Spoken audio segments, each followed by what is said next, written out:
ఇప్పుడే అందిన వార్త. రేపు పీఎం మోదీ పర్యటన వేళ బీజేపీలో ఊహించని షాక్ అంటూ వార్తలు అయితే వస్తున్నాయండి. దీనికి సంబంధించి వివరాలు చెప్పడానికి వీడియో చేయడం జరుగుతుంది.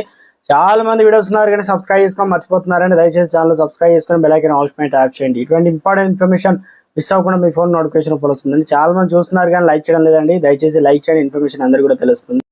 బీఆర్ఎస్ లోకి బీజేపీ ఎంపీ సోయం బాపురావు వెళ్తారని ప్రచారం జరుగుతుంది. ఈ మేరకు బీజేపీ ఎంపీ సోయం బాపురావు చర్చలు చేస్తున్నారట. బీఆర్ఎస్ పార్టీ బీజేపీ నేతలు నాకు టికెట్ రాకుండా ఆపేశారంటూ బీజేపీ ఎంపీ సోయం బాపురావు సంచలన వ్యాఖ్యలు చేశారు. నిన్న ప్రకటించిన బీజేపీ ఎంపీ అభ్యర్థుల లిస్టులో బీజేపీ ఎంపీ సోయం బాపురావు లేదన్న సంగతి ఇక తెలిసిందే. టికెట్ తనకు రాకపోవడంతో బీజేపీ ఎంపీ సోయం బాపురావు వివాదాస్పద వ్యాఖ్యలు చేశారు. నాకు టికెట్ రాకుండా కొందరు నేతలు అడుగు పడ్డారని ఫైర్ అయ్యారు.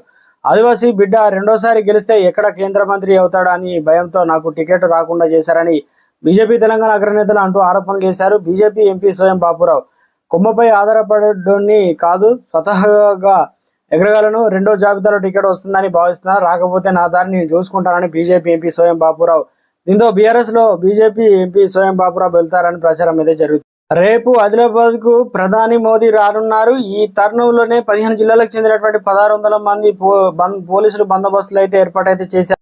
ప్రధాని పర్యటన దృష్టిలో ఆదిలాబాద్ పట్టణంలో ట్రాఫిక్ ఆంక్షలు కూడా అమలు చేస్తున్నారు. ఇవాళ రేపు ఆదిలాబాద్ పట్టణంలో ఎర్రోడం సభాస్థలం పరిసర ప్రాంతాల్లో డ్రోన్ల ఎగరవేతపై నిషేధం విధించారు పోలీసులు. అటు సోమవారం ఇంటర్మీడియట్ పరీక్ష విద్యార్థులు వీలైనంత త్వరగా పరీక్షా కేంద్రాలకు చేరుకోవాలని, కచ్ కంటి గ్రామ ప్రజలు ఆదిలాబాద్ పట్టణానికి రావడానికి పాత సత్నా రహదారిని వాడుకోవాలని, ఎర్రడంలోనికి అనుమతికి ఉండదని తెలిపారు పోలీసులు. కేఆర్కే కాలనీ వాసులు పట్టణంలో రావడానికి మావుల పోలీస్ స్టేషన్ మీదుగా తిరుమల పెట్రోల్ బంక్ వైపు ఉన్న రోడ్డును వాడుకోవాలని, అంకోలి తంతోలి అనగా గ్రామ ప్రజలు ఆదిలాబాద్ పట్టణంలో రావడానికి కృష్ణానగర్ మీదుగా మావల పిఎస్ ముందున్న రోడ్డు వైపు నుంచి రావాలని ఆదేశించారు. ప్రధానమంత్రి సభ విచ్చేసిన ప్రజలకు సంబంధించిన ద్విచక్ర వాహనాలు, ఆటోలు, కార్ల పార్కింగ్ ప్రదేశం వినాయక చవితి వినాయక చౌక్ కావచ్చు ఏరియాలో మధుర జినింగ్ మొత్తానికైతే పూర్తి స్థాయిలో ఏర్పాట్లు అయితే చేస్తున్నారు. ఈ తరుణంలో కీలక నేత బీఆర్ఎస్ లోకి గెలిచిన ఎంపీ వెళ్లడంతో ఒక్కసారిగా ఊహించిన భిక్షాకే తగిలింది. మరి ఏం జరుగుతుందో చూడాలి.